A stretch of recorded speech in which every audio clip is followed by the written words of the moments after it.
We're less than a week away from WWE superstars brawling through the HQ hall, throwing bodies into photocopiers and laying the smackdown on their candy asset management department on floor 10. It is the most unique Money in the Bank ladder match ever, and whilst the WWE staff label their staplers just to be sure, let's talk you through the go home. This is Raw Graded.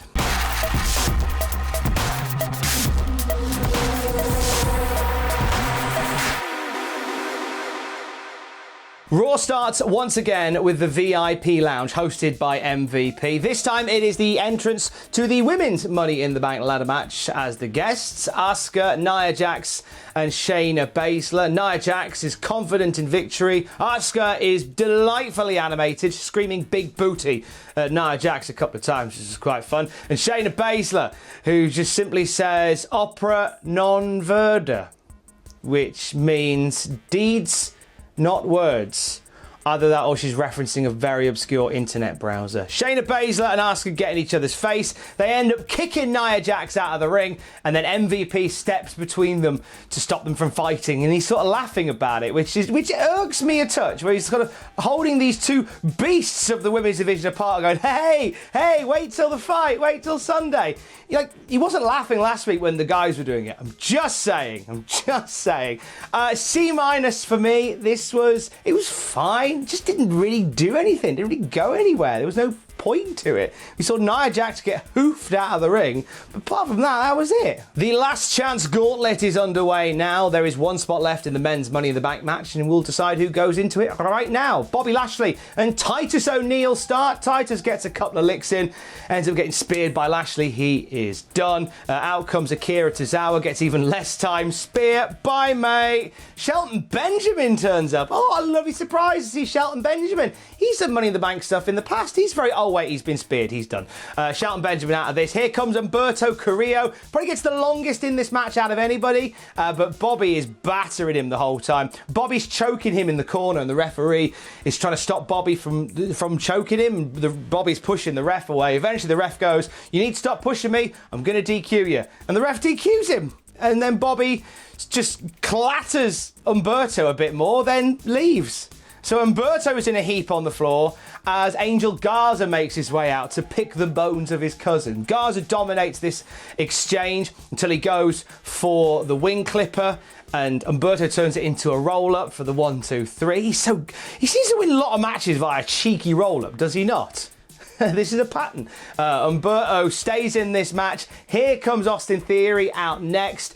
Same story, rinse, repeat. He just dominates a very wounded Humberto Carrillo. Goes for a superplex off the top rope, but Humberto pulls the legs round, gets a roll up on Theory as they hit the ground. He gets the 3, stays in the match, and then suddenly they don't want none. They don't want none. They don't want none. They're not having any. It's the music of AJ Styles, of course, who is back from the dead, basically. AJ gets into the ring. Quite a competitive affair between AJ and Humberto. AJ wears down on the leg of already hurt Humberto Carrillo. Despite Carrillo's best efforts to fight back into this match, Styles takes him down, gets a calf crusher for the submission victory. Probably one of the longest parts of this match was the exchange between Styles and Carrillo. Carrillo taps out and Styles wins the gauntlet. Styles is in the men's Money in the Bank ladder match afterwards. He talks on the mic and says he's not dead. Undertaker didn't beat him because Boneyard match, there's no pins or losses. Okay. And he says the winner of the Money in the Bank ladder match is going to be phenomenal. There you go. This was a B for me. Really nice, fast-paced action. I thought the way they got Bobby out was a bit, could have been a bit more interesting. Whether Bobby just loses his mind and just starts hoying a chair at Humberto would have kind of established him a bit more. Just kind of felt a bit weird getting a rap on the knuckles and kicked away. But it was a great way to bring AJ Styles back into the mix, show this new mean streak off of Styles, who not only defeats Carrillo but batters him after the match as well. This was a nice way to reintroduce AJ. See you on Sunday. We get a sit-down interview in the ring with Seth Rollins, with Charlie Caruso sat next to him. Seth says that Drew's a great great guy, but he's not a leader. Same stuff he's been saying over the last couple of weeks. He has faith in Murphy tonight, facing Drew McIntyre, and Seth says he'll become the leader and become the WWE champion. Money in the Bank. It's just the way it has to be. B was good. Stuff he says is really good. It was just pretty much what he's been saying for weeks. This could have been a backstage promo, to be honest. Edge and Orton are on Raw next week, and apparently Edge is hunting the Viper. Are they not done? Is their match still going on? Is that what they're telling us? I know it was long, but geez. Next week, Edge and Randy Orton on Raw. Sure, why not? It'd be nice to see Edge back. Nice to see Orton back as well. But I'm kind of hoping they go on to other things. Go work with some new people. Charlie has a quick chat with Murphy backstage. Murphy says that he knows under the guidance of Seth Rollins, he can one day be as good, if not better than Seth Rollins. And he knows tonight that he can beat Drew McIntyre. Good on you, lad. Up next, Brendan Vink and Shane Thorne, who get an introduction this week. I know, they're not just kind of...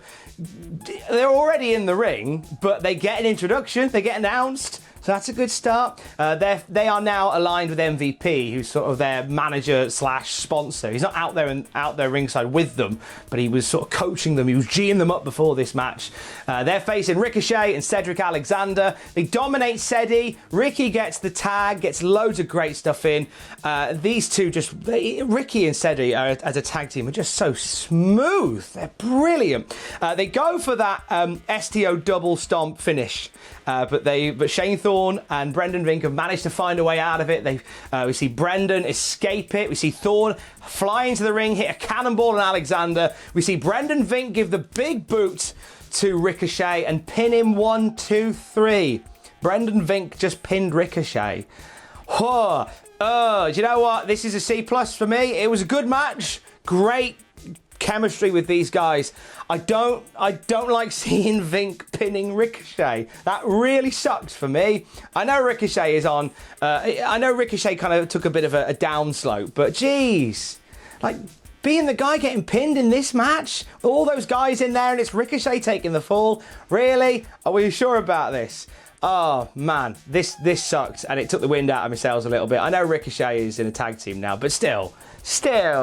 He didn't need to get pinned by Vink, did he? Really? Clean as a whistle as well? Up next, the Street Profits face the Viking Raiders in non-title action. Street Profits' story here is they start off, like the Street Profits, like dancing and laughing, very cocksure.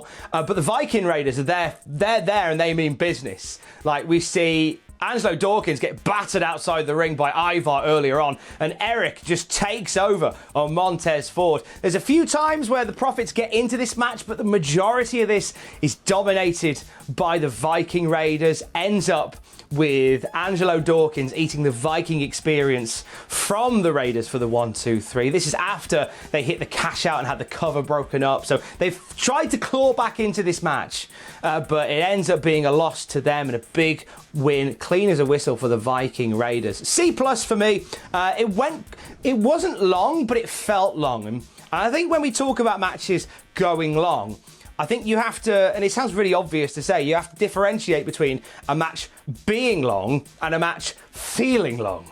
And you get a match like, you can get like some good 20-minute matches that don't feel like they're going long, but you can get some 9-minute matches that feel like they've lasted a lifetime. This kind of felt long for the way it was structured. I'm hoping that we're going to have this match again. But the story for the next time will be, I believe the Street Profits they went in a bit too laughy-jokey, and now they need to be serious if they're going to beat the Viking Raiders. So there's a nice story that was told there, which I'm all for them following up on next time. Aleister Black is in a dark, smoky room addressing AJ Styles. Earlier on tonight, when AJ was talking on the mic, he said that he doesn't care if he has to throw an Aleister Black off the roof to become Mr. Money in the Bank. Aleister Black's taken great exception to this remark, and he says that if he does get thrown off the roof, he's going to climb back up, and he is going to make AJ Styles wish the Undertaker had buried him 6 foot deeper. I like this. Didn't look like he was in a vaping room, but this was a great aesthetic for Aleister Black. A nice way to sort of stamp your mark on the Money in the Bank match. We now know we're kind of looking for Aleister Black and AJ Styles to get amongst it, to rekindle that rivalry from earlier in the year. This is cool. Rey Mysterio's chatting backstage. It says that the Money in the Bank match on Sunday is the riskiest match he's ever been involved in. He talks about how he's got sort of less matches ahead of him than behind him, and he says the risk is worth the reward. Doesn't really say anything here, just kind of plugs the match in general. Charlotte Flair comes out next. She's talking about her match with Io Shirai on Wednesday on NXT. She's defending the NXT Women's Championship against Shirai. This brings out Liv Morgan. Now, Liv Morgan's whole transformation thing, if you remember, started a year ago when Charlotte beat her on SmackDown, and then Liv Morgan did that thing where she got on the mic and said, "When I come back, I'm gonna be real," and she did all that. She came back, and I guess she's real now. So they have a bit of a back and forth on the mics, where Liv Morgan says that she wasn't born with a silver spoon in her eye, in her mouth. Says she didn't have her daddy to walk her to the front of the line. Charlotte Flair says, "These are things I've heard before." Liv Morgan then says, "Hey, let's get a referee out and have a match." So they do. After the break, it's Liv Morgan and Charlotte Flair. Kind of starts the way that Charlotte's match started with Mia Yim on NXT, which is sort of Charlotte schooling the other person. I'm sure Liv Morgan does a swear in this match, where Charlotte Flair is giving her all the talk and slapping her around and says, "Oh, born with a silver spoon, is that the best you've got?" And I'm sure Liv Morgan says, "Silver spoon in your effing mouth," but doesn't say effing. Does the F-bomb, that one. I'm sure she does. Wasn't edited out on the version I heard. Tell me if I'm wrong. I've listened to it a couple of times. Can't find anything else that she might have said. Please tell me if I'm wrong. I'm sure you will. They go back and forth. And this is actually, do you know what? This is a really intense match between these two. Liv Morgan pulls out a couple of variations on a code-breaker, gets some really near falls on Charlotte Flair. You see the frustration in Charlotte that she can't quite put away Liv Morgan. Morgan eventually goes for the Oblivion, which is her STO springboard style. Charlotte Flair rolls it through kind of awkwardly, turns it into a figure eight, rolls back, and Liv Morgan taps out. Flair gets the win here. You know what? B+. This was a solid match. These two work beautifully together. Charlotte Flair, I know, gets a lot of heat from a lot of fans for being sort of the unstoppable, the Triple H of the women's division, Triple H 02 of the women's division, where like she's just walking in and beating everybody. There is an element of that. I get it, but I enjoyed the match. I enjoyed the back and forth. Liv Morgan is going from strength to strength, and every week I've seen her in there with different people, and she's really rounded her style. And I enjoyed them two working together. I think that's a match to have again down the road. All night we've been counting down the best Money in the Bank cash-in moments. And at number 1, it is Seth Rollins cashing in at WrestleMania 31. A lot has been said about this particular bit. I'm sure Ross will talk about it in WTF moments today as well. The footage they shows Seth Rollins running down to the ring, handing over his briefcase, curb stomping Brock Lesnar, and then he's holding the belt. They don't show Roman Reigns at all. And there is discussion of like, oh, they're deliberately told to not mention or acknowledge Roman Reigns. Is there heat on Roman Reigns? No, there isn't. I don't think there is. I think it's more a case of Roman Reigns isn't on TV because of, the current ongoing situation, which is catchy, which WWE keep calling it. So I guess they just don't want to acknowledge the current ongoing situation. They don't want to, because that's the only reason why Roman Reigns isn't there. Could they have done a storyline where somebody, beat him up and took him out? Of course they could, but that wasn't an option to them at the time. So when he was taken away from WrestleMania, they couldn't do anything with him that was physical. So that's what you do. And plus, we're like less than 6 months removed from the last Who Tried to Kill Roman Reigns. So they're not going to do that again. I feel like there's a lot of people who think there might be heat with Roman Reigns to WWE. I personally don't think there is. I think it's just a case of let's just not acknowledge that he's not there. Do you get me? Yeah. We get a quick virtual tour of WWE HQ. Oh my gosh. This Money in the Bank match is going to be a hot mess fighting all around the complex. Oh, they showed like the canteen and the gym, and they showed like a breakout area with a pinball machine. If I don't see somebody dropped onto that pinball machine, I'm going to be absolutely livid. Or I want somebody trapped under the Andre the Giant statue at the very beginning of the match, and they can't, and that is their night done. They're just trapped under Andre for the entire thing. Calling it now. After that, it is main event time. Drew McIntyre and Buddy Murphy going one-on-one. This has Seth Rollins featured as well, because Seth Rollins comes out with Buddy Murphy and watches from the top of the ramp, slowly making his way down. Like every time I seem to look, he's taking a couple of steps forward. A bit like that woman in the ring. Every time you look, is a little bit closer.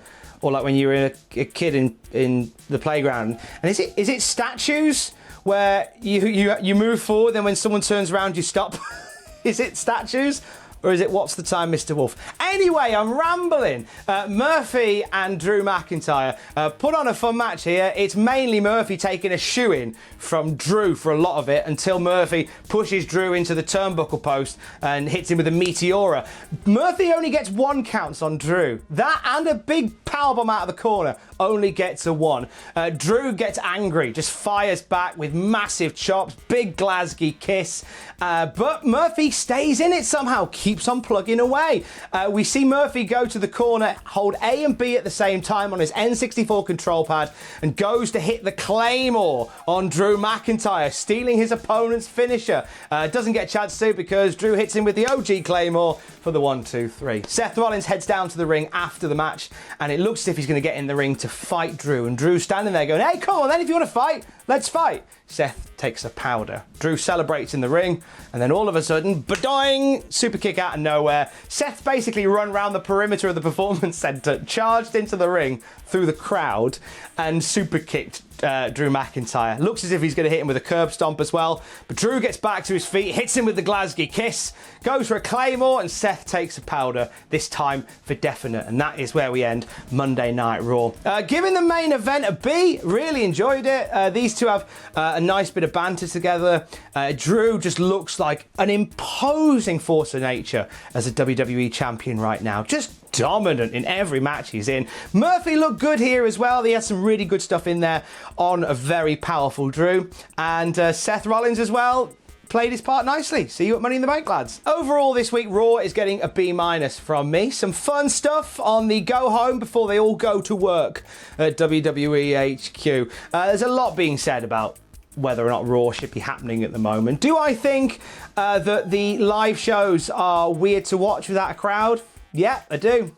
Do I think that maybe they should consider taking time away, taking a couple of weeks off, and letting this whole thing ride out without having to go to the Performance Center every week? Yeah, I do. Yeah, I do. Do I want to see Otis use Steve from Accounts as a weapon whilst hitting Dolph Ziggler as they fight through catering on Sunday? Yes, I want that as well. All of the things, please. Stay safe.